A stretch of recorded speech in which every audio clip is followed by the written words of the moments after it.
I dropped the phone because I'm trying to balance this on a tripod on my bed, and this is not. Mm, okay, let's see.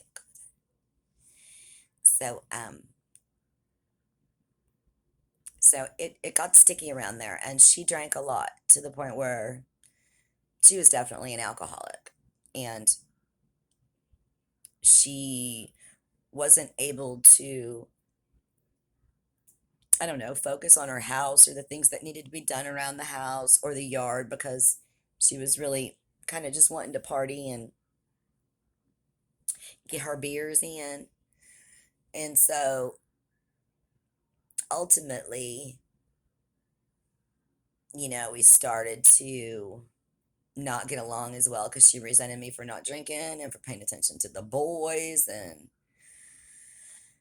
initially, um, when my money started getting low, okay, so first of all, that job fell through. Okay.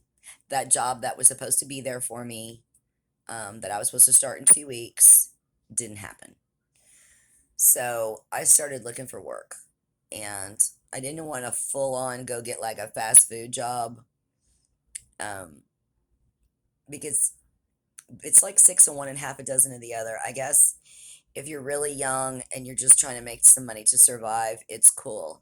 But if you're wanting to do something bigger and better, because it's happened to me, is what happens is once I get into a job, you're at that job all day and you're working and you're tired, then you go home and you do what you have to do, and then the next day you get up and you do it again, and then before you know it, months, years has gone by, and you've been asked to work an extra shift, and you've been asked to take over this, and you've been asked, can you now do this, and can you, and then you're like all so caught up in that job.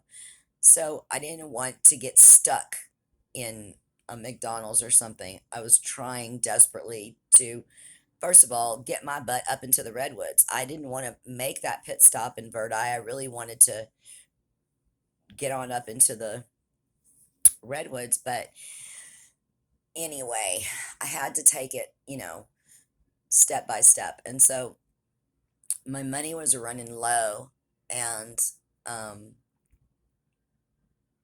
I found some work, because I did construction and remodeling. I felt comfortable on my own doing a minimum amount, and then I could do more if I had help. Because the most of it is just like it's too heavy for me to carry, or I don't have a truck to, schlep the wood or whatever it is. So I did a little business. Um, I don't know if it was like a Craigslist or something, and that was a whole other thing, y'all. Trying to get internet to where I could even find a job to begin with, because there was absolutely no internet service where I was at, and there was a local library that I could go to. But at the library, if you ever could get on there, really, really old school computers that may have been from the 80s. Um, you couldn't have somebody email you back, because it's a library address. So you couldn't have that communication where when you fill out a job and they're going to communicate back with you, there was no way to communicate back with me. So it was hard to, I would go, my ex roommate that had lived there, he lived in Sparks, which is right by Reno, and I would go over to his house when he wasn't going to be using his phone, which was very rare, and use his phone to try to, find jobs. And I eventually found a man that needed help. Um, it was like remodeling an apartment or something, and it was kind of a big job. So I called, the criminal that I went down there with, Bob. Remember Bob? Called Bob and Bob's girlfriend to have them come help me because it was a big job. And the guy was impressed with what I did, and he said, "Look, I own, these apartment complexes." And he owned a lot of things, and he liked me, and so he wanted to help me and said, "You can take over remodeling this, that, the other." So I started doing that. And In the meantime, things at home with, what did we decide to call her, Susan, were not going so well. And I always wanted to live on my own anyway. I didn't want to be stuck in a room at somebody else's house with all my critters. Things were getting tense for us. And I talked to that guy, and he had a property that was empty that um, he said I could stay in. Um, and it was like he was going to let me stay. It was like before, it was an odd time of the month, right? So let's say it was 2 weeks before the first of the month or something. I can't remember. And he said, you don't have to pay rent until, the first. And so I thought, well, that'll give me 2 weeks to come up with it, because it was a lot. It was a lot more than I even paid, in Texas. And I thought, well, I'll do what I do in Texas. I'll get roommates, right? Like, I don't have to pay this all by myself. It was a 3 bedroom, 2 bath house. It was nice. Um, and I thought, this will be great. I'll have my own place. Um, Eventually, I'll get a job working at the casino. Oh, this time, so at the time that I had moved into, is I was also cleaning houses during the day, um, at a company, y'all, like slave labor. I don't even know how legally they can do it, but we would clean 5 houses a day. So that's 5, 10, 15, 20, 5, 10, 15, 20, 25. That's 25 houses a week for $200 a week. Yep, that's what I made. $200 a week. And everybody that worked there was on some, welfare, food stamp, something, and they could work there and still keep help from the government because the job paid so little. So they had a bunch of people working there for nothing. Oh, that maid company, they need to be put out of business. Seriously. To pay somebody that for, I mean, you would get the equivalent of like $7 per house or something. Oh, y'all. But when you need money, you need money. You got to do it. I would come home and crawl, just crawl to try to get on my blow up mattress bed that I had on the ground, because I didn't have any furniture or anything. I had moved there with nothing. I had managed to get myself like a big sectional.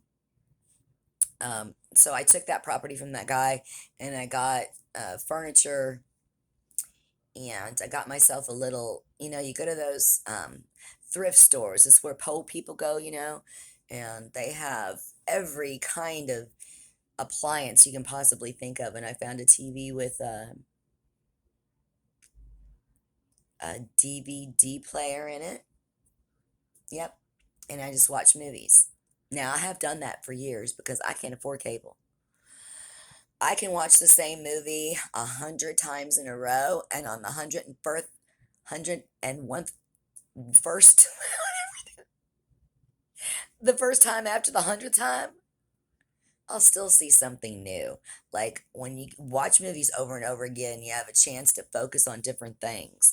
Because I personally, I don't know how everybody else's mind and eyes work, but I can't focus on everything on the screen at the same time. And people will say to me, "Did you see that? Did you see that?" And I'm like, "No." Like, because I was just staring at the person's eyes, or whoever was talking, and I'm not looking around at all the stuff. I'm really trying to, you know, focus in on what they're saying or feeling, and I don't see everything. So I always see new stuff when I watch movies again. So anyway, um, money was getting too tight. Like, I couldn't possibly give him all the money for the mortgage, because then I would have no money for food or gas or any way to make more money to get to my next paycheck. And the stuff that I was doing for him was they were just little jobs here and there. It wasn't like steady, you're going to go to work full time every day, all day doing this. It was just some minor remodeling. And like when somebody was going to move in, or somebody had moved out, something like that. Um, so I didn't have that much work for him, from him. And it was getting close to that, first of the month, and I started getting nervous. And um, he was calling me regularly. I'm going to go with 3 or 4 times a day and visiting and dropping by. Now, I did not return his affections. Like, I was not at all interested in him. This is like my life. Somebody's interested in me, I'm not interested in them. And then things go yucky. So, when he realized that I wasn't interested in him, uh, things started to go awry. And he lost all his friendliness. You know what I mean? Like, pretty instantly. So, he was writing me about this mortgage coming up, and I kept telling him, like, I'm trying, but I don't know what to do. Like, the roommates were not coming through. Like, here in Dallas, if you run an ad for a roommate, you're gonna get bombarded with phone calls and emails and texts. And you know not there. I mean, oh my god, it's so different. I think I had three, maybe three phone calls about a roommate the whole time that I was looking for one. Um, and I only had one guy come and actually interview. I was like, man. So, like, I could pay my part of the rent, but to pay everybody's would have left me in a shambles. So I really needed two people to just show up out of nowhere, because once, like once you go to rent a house, you have to pay a deposit right away. So as soon as people decided they were going to live there, I would have been able to hand them money. But I couldn't find anybody, and time was not a friend to me. So I'm starting to freak out. I'm like, I'm running out of money, and like at this point I have enough money to get like halfway back to Texas. Even though I don't want to come back to Texas and then want to do the casino, but then the casino didn't work out, and like, oh man. So eventually, sorry,